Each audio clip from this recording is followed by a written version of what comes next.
কইতিস কি যে দুলা ভাই গেল যে একসাথে 10 জন আছে, কারণ আমি কোনো সংবাদ পাচ্ছি নেটে ফোনে নাম্বারে পাচ্ছি, কারণ এতে পাচ্ছি তুমি আল্লাহ বিল্লি করো, আল্লাহর কাছে দোয়া দরুদ করো।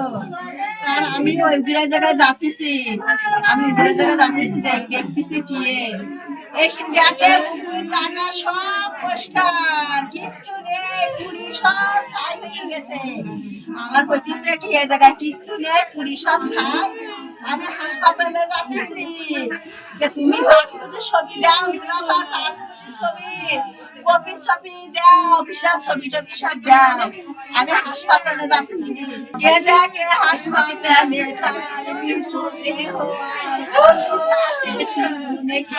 লেবাননের দক্ষিণাঞ্চলে বিমান হামলায় প্রাণ হারিয়েছেন, ইসরায়েলি বিমান হামলায় প্রাণ হারিয়েছেন।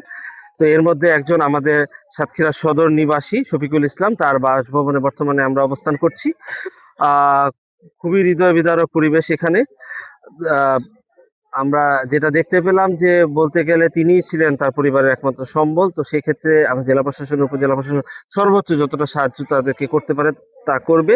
তার পাশাপাশি মরহুমের লাশ বাংলাদেশে নিয়ে আসার একটি ব্যাপার রয়েছে।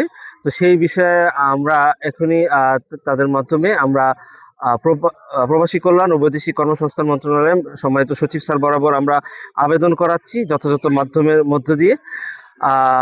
এবং এই ক্ষেত্রে যতটুকু সাহায্য লাগে আমরা সর্বোচ্চ তাদেরকে করে যাওয়ার ক্ষেত্রে বদ্ধপরিকর।